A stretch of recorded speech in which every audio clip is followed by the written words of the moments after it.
Hey, welcome back. You met him last week. It's my grandpapa, the best grandpapa in the whole world. He's 105, but you couldn't tell by the way he acts and lives, full of energy. This week we ask, why would you say that you have been blessed to live so long? So here we go in part two of a three-part hanging out with my grandpapa. I'm back. Sorry about that. Okay. Are you sleeping? No, ma'am. You just resting your eyes. Mm-hmm. Okay, so you said your life changed because you almost went to jail once. I almost went to prison. Almost prison. What's the difference in jail and prison? A lot of different. Prison is rough and you don't get out. Jail you stay a few days. Mm-hmm. Okay. So what happened? I cut a man up. Uh, so how did you end up not going to prison? Only because of the help I received from the police officers in my favor. Really, what they do? On my behalf. Instead of getting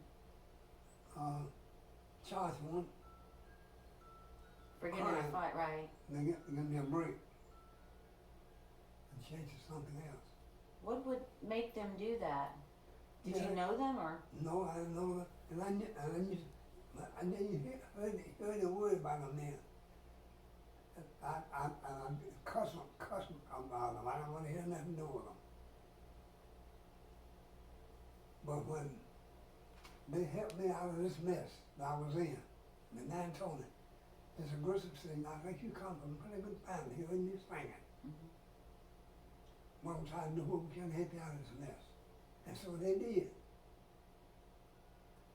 And so after I got, instead of going to prison, Cal could sit, the only thing I charged was Cal could sit with her. Oh, wow. I could have been charged for attempted murder. So instead of going to prison, what happened? They had to do something if you got in a fight with somebody. So what happened? They just sent you home and said it was okay, or? What, they sent me home? Yes, sir. After they spoke to the judge, what did they decide to do with you? Put me in the workhouse. Okay. Okay. So you worked at a workhouse, and then everything was okay. After work, after 30 days in the workhouse, Yes, sir. then I was free. Okay. Okay, that's good. That's good. Mm-hmm. And that was back in what you said. That was the 30s. No, that was 1944. 44. 44. Okay, somewhere in their 40s. Okay, 40s. Wow. Interesting. So that's what changed your life around. That's good. That's changed. Now, were you working after that? Did you get a job and start working somewhere, or? I was at the same job I already had, and I was acting a pattern too. Acme Palette and Two. What's that? It's something like a foundry. When they make tools, it's a different type of tool called it Acme Palette and Tool Company. Oh, Acme, like the cartoon thing. Okay, and they make tools. Mm-hmm. I guess that wasn't. Only thing I know, I load trucks and stuff. And that's what you did. Okay. Mm-hmm. Now, is that the job that you stood in line every day for? Nope, that's went up right up the street. When I had to do it. Oh, that's right. So I went to do it first. And then my brother-in-law come saw all the money he was making out of acting pattern and tune. So I quit acting pattern doing it and went to acting pattern and tune. I make all the money. But what happened is they make a whole lot of overtime. Oh, so he was making money, but he was working long days. Long hours. Right?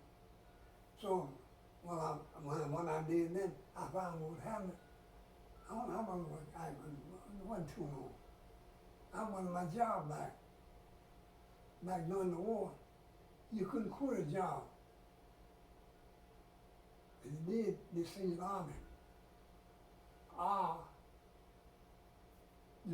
The other people would hire you. You had to get what they call a nip to work. Wow. And it would be one job, one other one. Yes, sir. So after I left there, they wouldn't give me a job, so I had to get permit before I get back before I go back to Durham. Yes. So I got to go back to Durham and got a job. Now tell me again, how did you get that job at Durham? We tried to record that before and it didn't go. How did you get that job? Every day I went back every day for 9 7 we don't have a job, so they come back tomorrow. First thing the guard, he would tell you, we ain't got no job. But what I did, I got smart. Listen, I ain't talking to other people. They ain't got no chance of a job. I wouldn't ask about the job, they have a job. I want to see the man own the plant. I like to see Mr. Swank, please. So that's how I got you.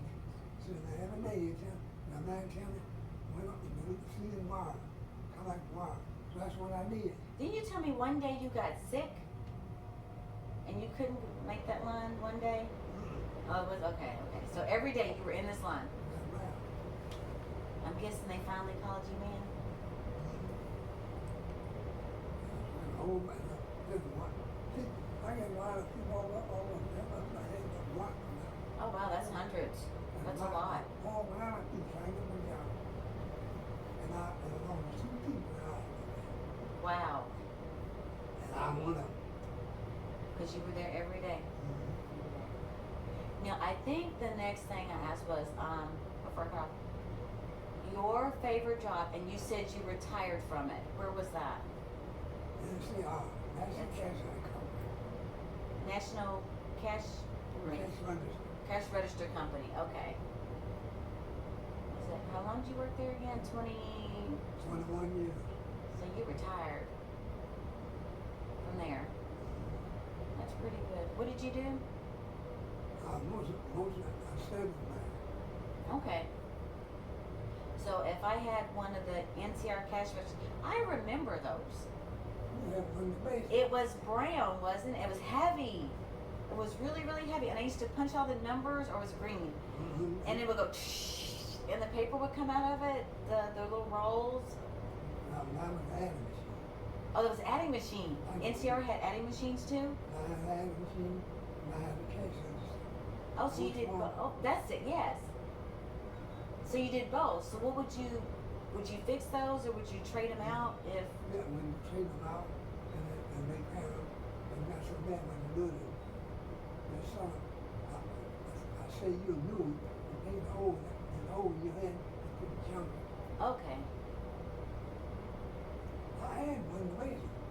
I remember playing on one a long, long time ago. Which brings me to, because you talked about the basement. Now when you watch videos, I'm going to switch sides. Hold on. I told you I have a YouTube channel. And mine is about couponing and how to save money. But a lot of people are talking about being preppers and, what do you call it? I forgot what it is. Self-reliant. And they have these big rooms full of food and it's supposed to be this new wave thing. Tell me how it was after the Depression, because I remember that as being a lifestyle. We didn't do all that. You grew a garden and you put away for a rainy day. Is that what you've always done? You and Grandma? Mm-hmm. We put those things in jars, cannon. Yes, sir. Home canning jars. Mm-hmm. So you didn't go to the store and just buy all this stuff and put it in your closet. Not. We didn't go to the grocery store to buy no preparation. Right. We even ground our own cornmeal. And you ground your own cornmeal? Sure did. That's not, so you grew the corn and did the cornmeal. Mm-hmm. And did you see that as any strange way of life, or that was just way of life, right? That was new way of life, grinding. Oh, that was new? Well, for us anyway, we were glad when Daddy would come into that kitchen and take that thing, because, you know, in order to make the cornmeal real fine, you have to put tighten through it, right. So it was harder to push, and sometimes Daddy would come in the kitchen on Sundays, and he would do it for a while. I would be so relieved. Aw. Well, they say you do it a little bit at a time, right? No, we had to do this all day long. No, but I mean, you put it in, And then you get a Oh, sauce yeah, while you pour it through was again. a cup-like thing, yeah. And then you It pour was through up there. again and make, okay. Yeah. But I just remember that a way of life in the 30s and 40s, you telling us that you just grew your food because after living in the Depression, you learned to put a little bit aside. Well, they were long, well, back I remember, you would put it in a can of food. So everybody was doing it, Mhm. even before the Depression. Only, I guess so. Now these were probably, is up north and down south? Well, most of the people down south mostly doing it. Okay. But as I moved to Ohio, and then the mother and I got, my grandmother and I got married, then we went old fashioned. Well, because y'all got a big farm, so you had the land to do it. You had plenty of room. And that was in 58 when they got the farm. 58? 1950, and 58. And before then, there was this farm called Wamplers in Dayton, Ohio. Mm-hmm. And they would go out there and buy bushels of food and bring it back. And they would, Mama would, prepare it, and can it. Can it? She had this pressure cooker. And she would can that stuff up, So it was probably really cheap to go to the It market. was. It was. And then after they moved us out there to the farm, then we started having fields of food, so we had all kinds of food, we grew beans, potatoes, white potatoes, yellow potatoes, orange potatoes, what they call yams. Oh, so what's an orange potato? Okay, Oh, sweet potato. Well, I discovered potatoes are different colors, you have the, Oh, right. yeah, and we also had the, will you go ahead and tell her, Daddy, the other stuff we grew? Did y'all have fruit trees yet? Yeah. Well, we grew those, yeah. Okay. Tell her, Daddy. Pumpkins, Okay, pumpkins. peanuts. Weren't you just given an award by the city of Huntsville? No, I'm not Huntsville. Dayton. Dayton. Weren't you just given an award for growing peanuts? I wasn't one, but it was in the news. In the news, okay. And let me make one point perfectly clear. My daddy was not a peanut farmer. I know, that was weird. Why didn't I they was- just honor him for being 105? I was very upset about Instead that. of a peanut farmer. You My grew daddy way was- more than peanuts, We right? grew a lot of stuff. We had a peanut patch. You grew a lot more than peanuts, right, Daddy? Mhm. And I'm sure you did a lot more important stuff than farm. So I think they wanted to recognize you for being 104 at the time, because that's pretty good. I do have a question. I have a question while I'm thinking of it. Why would you say that you have been blessed to live so long? Why? Why? What do you What? say is the reason? One of the reasons by the grace of the Lord. There you go. Okay, and you said And one. The Bible tells me, honor thy father and thy mother, that thy days may be long among the land which the Lord thy God giveth thee. As far as I can remember, I can think what I wanted, but I never talked back to my mother a day in my life, as long as she lived. Never raised your hand, never raised your voice. I'm still alive, huh? That's right. Grandma Hattie was something else. She was spirited. I remember both. Great Grandma Hattie. But that lady put a fear in my life when I was a small child. When I was 7 years old, that put a fear in my life. One day she left home in the church and there was singing program. So she cut some potatoes. She said, Benny, she said, when the potatoes get done, you take a potato, one for you, one for James and Emma, Emma and Bojack. That was 4 potatoes. She gonna fix it. The rest of it, she gonna make potato pie. I give my brother a potato like she told me. So far, so good.